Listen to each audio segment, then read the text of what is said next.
All right, it may be time for some of the highly paid on Wall Street to face the music and pay cuts. The president praising the work of pay czar Ken Feinberg yesterday.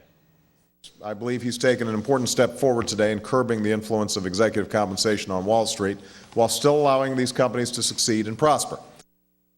And joining us now to talk about this from Philadelphia is Fred Lipman. He is a partner at Blank Rome, also the author of Executive Compensation Best Practices. Thank you very much for joining us. It's Brian and Dagan. What do you make of this? Is this a good move, bad move, neutral? I think they're trying to impose best practices on the banks, which have been recommended for a number of years by major institutions.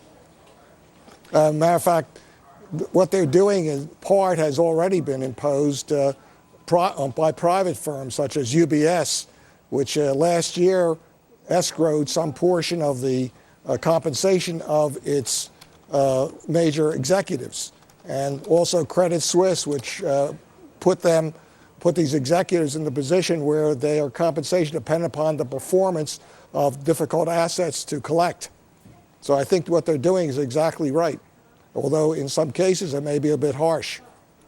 Fred, do you think that it's Dagan McDowell, do you think that the Federal Reserve's move to regulate pay, if you will, maybe not setting specific targets, but dig in at these firms, will have a bigger impact than what Ken Feinberg, the pay czar, is doing with what are just 3 financial institutions, because 4 of them are auto companies?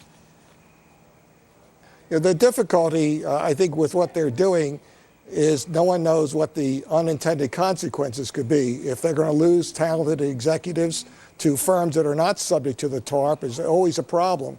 Until you know the exact details of what's available competitively to these people as alternatives, you really don't know whether what they did, although it sounds good in principle, in fact is going to work.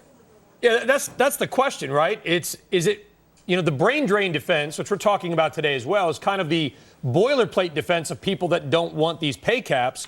Do you think that's a valid defense? Do you think these people could even get employed right now anyplace else? In some cases, yes. In most cases, no. One of the concerns I have, until you see the details, and we may never get all the details that were available to the Treasury, is that some people who are in superior positions, such as the top 25, may be making less money, at least in the cash portion, than those who are below them and who report to them. And we're not sure how that's going to operate. However, having said that, whenever a private equity firm takes over a large company and makes a big investment, they always review the executive compensation structure.